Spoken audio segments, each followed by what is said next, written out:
Olá, estudantes da terceira série. Nesse vídeo vamos falar sobre doenças contagiosas emergentes, segunda parte. Muito bem. O que são doenças infecciosas reemergentes? A gente já viu emergentes, são doenças que se proliferaram por uma determinada época, mas as reemergentes são mudanças no comportamento epidemiológico de uma doença já conhecida, né, que já houve sua disseminação mundial, e já tinham sido controlados, mas que voltaram a representar algum tipo de ameaça à saúde humana, né? Porque ela voltou modificada, às vezes mais forte, com proliferação maior, ou muitas vezes por erros humanos nas medidas de prevenção que acabaram favorecendo o reaparecimento.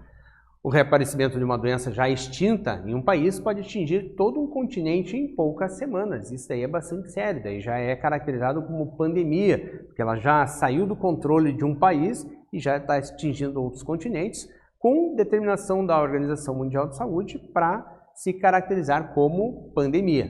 As áreas do planeta mais atingidas são continentes aí onde a pobreza e a miséria são mais evidentes, como por exemplo, América Latina, África, Sudeste Asiático. Então, são regiões que são prejudicadas, na maior parte dos casos, por não ter estrutura, né, para combater esse tipo de doença. No Brasil, quais são as reemergentes? São a febre amarela, a dengue, a zika, a cólera, a malária, sarampo, que muitas vezes elas foram mais de uma vez reemergentes. Elas já se extinguiram, foram controladas, sumiram de certa forma, voltaram, foi controlada novamente e voltou depois de um certo tempo. Então elas são às vezes reemergentes mais de uma vez, né? Então vamos lá, como acontecem mutações que favorecem, né, muitas vezes as modificações genéticas no material do vírus ou de uma bactéria até mesmo, tá? Causando a volta dessas doenças, dessas infecções. Por exemplo, na SARS-CoV-2, que é do coronavírus, né? O vírus SARS-CoV-2 se acopla, né, uma proteína da membrana da célula, tá? O que acontece? Esse vírus entra na célula e se reproduz lá dentro. E aí, nessa reprodução, podem acontecer erros no RNA, no material genético do vírus, gerando a chamada mutação, tá? E essa mutação já pode ser suficiente para se tornar uma variante, fazendo com que a doença, muitas vezes extinta, controlada, acabe atingindo novas proporções de perigo, né? Como acontece o processo chamado de recombinação. Também é um outro processo que acontece com muita frequência nos vírus. Então vamos lá. Linhagem A e a linhagem B do vírus, eles invadem, os dois tipos invadem a mesma célula e lá dentro eles fazem a chamada recombinação, formando os rearranjos, né, com uma nova combinação de material genético. Ela acontece geralmente quando dois vírus infectam uma mesma célula ao mesmo tempo.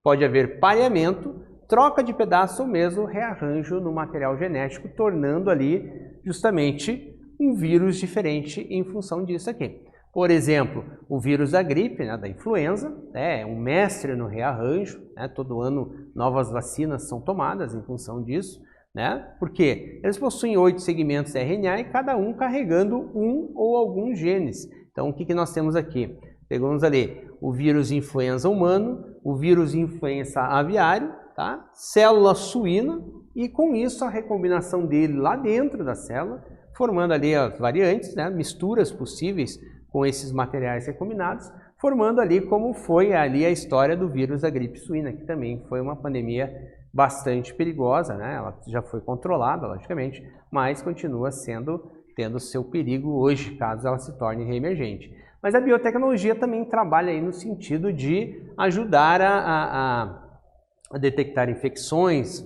produzir vacinas, tratamentos, tá? Então a biotecnologia, basicamente, o que seria? Qualquer aplicação tecnológica que utilize sistemas biológicos, organismos vivos ou seus derivados para fabricar, modificar produtos ou processos para utilização específica. A biotecnologia ela serve também não apenas, tá, para a questão das doenças, mas também para a produção de alimentos e outras coisas assim, bastante importante. Muito bem. Então, gente, nesse vídeo nós falamos ali sobre doenças contagiosas emergentes, segunda parte. Espero que vocês tenham gostado e até breve.